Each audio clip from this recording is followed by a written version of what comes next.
அஸ்ஸலாமு அலைக்கும். இன்றைக்கி நம்ம ஒரு ரொம்ப டேஸ்டியான டெலிஷியஸான ரிச்சான ஒரு ரெசிபி தான் பண்ண போகிறோம். சிக்கன் ஷீக் கபாப் அண்ட் அதுக்கு தேவையான ஷாஹி ஒயிட் குருமா. இந்த ரெசிபி நீங்கள் சாப்பிட்ருக்க வாய்ப்பே இல்லை. வாங்க இதை ஸ்டார்ட் பண்ணலாம். ஒரு 4 பெரிய சைஸ் வெங்காயத்தை கட் பண்ணி சாப்பரில் சேர்த்துக்கிறேன். அதோட கொஞ்சம் கொத்தமல்லி தலையும் சேர்த்துக்கிறேன். அதுக்கப்புறம் ஒரு 8லேருந்து 10 பச்சை மிளகாய் உங்கள் காரத்துக்கு ஏற்ற மாதிரி நீங்கள் சேர்த்துக்கோங்க. 2 காஞ்ச மிளகாய் சேர்த்துட்டு நல்லா சாப் பண்ணிக்கலாம்.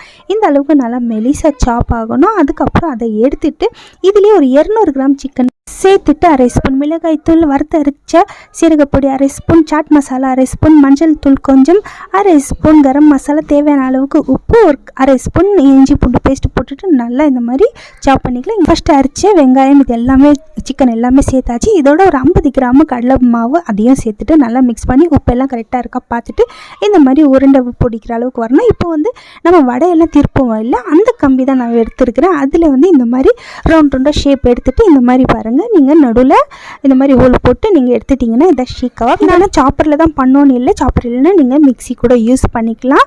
நீங்கள் பாருங்கள் நடுவில் ஹோல் இருந்துச்சு. நம்ம ஃபுல்லாக ரெடி பண்ணிவிட்டோம். இப்போ ஒரு ஃப்ரை பேன் வச்சுட்டு ஒரு தேவையான அளவுக்கு நம்ம டீப் ஃப்ரை பண்ண போகிறதுல ஷெலோ ஃப்ரை தான் பண்ண போகிறோம். ஸோ தேவையான அளவுக்கு எண்ணெய் சேர்த்துட்டு இந்த மாதிரி நல்லா திருப்பி மீடியம் ஃப்ளேமில் வச்சு நம்ம ஃப்ரை பண்ணி எடுத்துக்கலாம். பாருங்கள் நம்ம மொத்தம் ஃப்ரை பண்ணி எடுத்தாச்சு. நம்ம ரிச் குருமா தானே பண்ண போகிறோம்.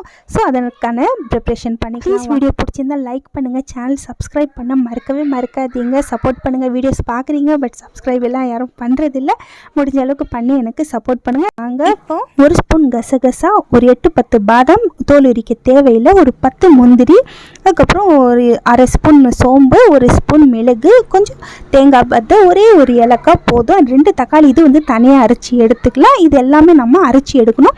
அதே ஃப்ரை பண்ண பேன்லேயே இன்னும் தேவையான அளவுக்கு எண்ணெய் சேர்த்து ஒரு சின்ன சைஸ் வெங்காயம் சேர்த்து நல்லா வதக்கிட்டு ஒரு ஸ்பூன் இஞ்சி பூண்டு பேஸ்ட் போட்டு நல்லா பச்சை வாசனை போகிற அளவுக்கு வதக்கிட்டு ஃபஸ்ட்டு அரைச்சி வச்சுருக்க அந்த தக்காளி போட்டு நல்லா வதக்கிக்கலாம். அதுக்கப்புறம் அது பச்சை வாசனை போன உடனே ஒரு ஸ்பூன் தனியாத்தூள், 1/2 ஸ்பூன் மிளகாய் தூள், மஞ்சள் தூள் ஒரு 1/4 ஸ்பூன் போட்டு நல்லா வதக்கிட்டு கொஞ்சம் தண்ணி ஊற்றி அப்பப்போ வதக்கலாம். இப்போ பச்சை வாசனை எல்லாம் போயிடுச்சு. மசாலா அது நம்ம அரைச்சி வச்சுருக்கிற அந்த முந்திரி பாதாம் பேஸ்ட்டு அதையும் இதில் சேர்த்துடலாம். சேர்த்துட்டு தேவையான அளவுக்கு நான் உப்பு சேர்த்துக்கலாம். இது வரைக்கும் நான் உப்பே சேர்க்கலை. இப்போ சேர்த்துட்டு நல்லா மூடி வச்சிடுறேன். கொஞ்சம் நேரம் நல்லா திக்கான உடனே உங்களுக்கு தேவையான அளவுக்கு கிரேவிக்கு தண்ணி ஊற்றி இன்னும் கொஞ்சம் நேரம் நல்லா கொதிக்க விடுங்க. நல்லா பர்ஃபெக்டாக தம் ஆன உடனே நம்ம ஃப்ரை பண்ணி வச்சுருக்கிற இந்த ஷீக் கபாப் போட்டுட்டு கிட்டத்தட்ட ஒரு 6-7 நிமிஷம் நல்லா லோ ஃப்ளேமில் வச்சு விட்டுடுங்க. அதுக்கப்புறம் எடுத்திங்கன்னா சூப்பரான ஷீக் கபாப் ரெடி. உங்களுக்கு ஷாஹி ஒயிட் குருமா. அதோட இது ரொட்டி, சப்பாத்திக்கு, சாப்பாடுக்கு எதுக்கு சாப்பிட்டாலும் சூப்பராக இருக்கும். ட்ரை பண்ணுங்கள்.